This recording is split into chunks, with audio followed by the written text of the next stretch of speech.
This is Nick with Temple of Geek, and we are here at a sneak peek of Prop Store's upcoming Memorabilia auction. And there are some amazing things. You can see right behind me is Donnie Darko, the Frank the Rabbit. But this is, of course, Prop Store's Chuck Costas. Hey. No, great auction. I think this time around, as you know, we always have like about 4 months to put these auctions together, and we never know what we're going to find. And I think it's a great variety this time. We've got anything from, as you say, Donnie Darko. If you look down the way, we've got Freddy versus Jason. We've got a mask from The Thing, and Michael Jackson's teeth that Rick Baker made for him for the Michael Jackson thriller video. Michael Jackson's teeth is just right over there. What stands out to you in this auction, Nick? I mean, there are a lot of surprises that I didn't know that were happening. Christopher Reeve's Superman suit. I'm a big Star Trek person as well. Yeah. So seeing Leonard Nimoy's outfit costume, and Phaser. Of course, like Star Wars person, seeing the Darth Vader, which would be like the first Darth Vader canonically in canon, is really super cool. Just over here, you can see Edward Scissorhands.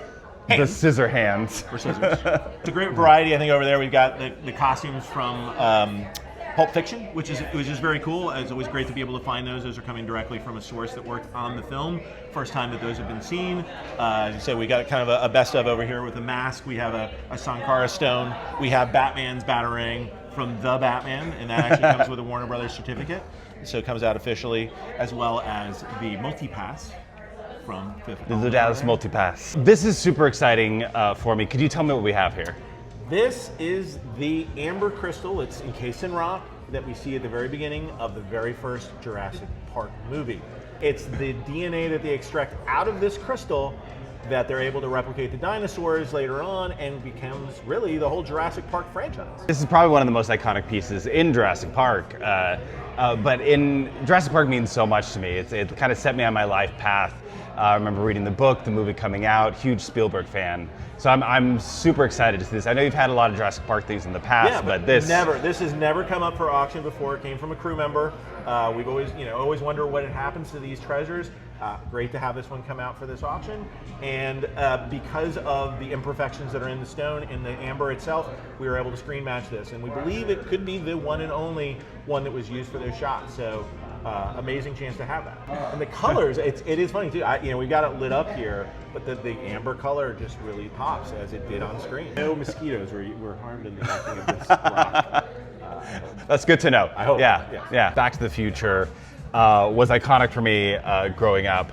And we've got the hoverboard here and the Out of Time. Yeah, I mean, I think these are great pieces. The hoverboard is a wooden example. As people may know, there were foam examples, wooden examples. They started by having Michael J. Fox actually rest on the wooden boards. They actually found it better to actually screw in the foam boards to his soles of his shoes, and they would use wires to have him fly.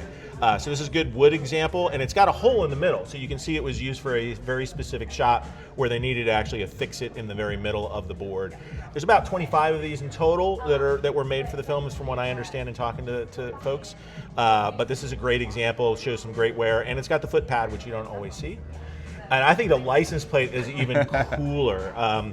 This was made by the Universal shot. I actually have one from Knight Rider, which is made in a very similar fashion, because it is actually a metal license plate for California, but the letters are all hand cut and pasted on there, and then they put a sort of a shellacking coat on top of that to make them look 3D. But if you look at the back of the plate, there is no stamping as you would see in a normal license plate.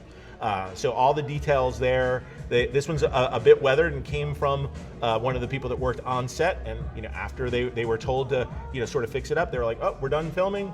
Guess you get to keep this one." So we've got part of our superhero section from Captain America: Civil War. Tony Stark's Iron Man Mark 46 here. It still lights up. It does, and as you may know, these are very expensive suits to make, so they wouldn't necessarily always make full suits of the Iron Man armor. I think it cost, it was like $500,000 for each full set of armor that I heard that they made on these. But what's great about this example is you got the light up chest. You also have light up components that are on the arms as well, and I think if you had to have even a partial portion of it, it displays really nicely. Behind me, you've got a whole superhero section here. Yeah, I like that Christopher Reeve Superman there. It pops, and part of this is probably the best example that I've seen of a Christopher Reeve. A lot of times, if they get any direct sunlight, they will turn purple or grayish over time. Yeah. This one has been preserved in excellent condition. Some of the components, I will say, are replica on it, but at least the main tunic, which there's a special fabric that these were made out of. This is probably the best known example that I have seen, and really pops, especially when you put them next to Batman. And you got two different Batmans. We got Michael Keaton's Batman Returns, and then this looks like Val Kilmer's from Batman Forever. This is the Sonar Batman, and it's strange. Ruby's made replicas of both of these costumes, and I used to own one of each of these. So for Halloween, I used to, we have probably too much information, but I used to be known for going around, and I remember one time we had kids over, and I was like, hey, I think Batman's here, so I was like, I'm going to go upstairs, and I switched into the Batman costume, and then they're like, Mr. Chuck, Batman was just here, you missed him. And it's like, really?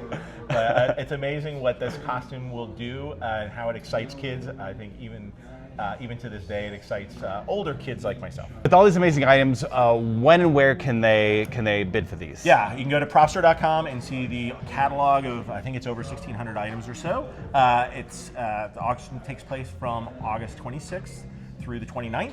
That's Wednesday through Saturday. The first day of the auction will be here at in LA at the Peterson Automotive Museum, which is where we've had it. If you want to come live bid, you can come to the Peterson Museum.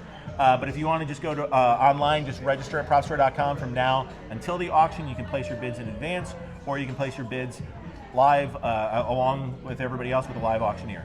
And if anybody wants to buy me anything, let me. I will take it. Yeah. Especially a little Jurassic Park. Especially the Jurassic Park. Especially that.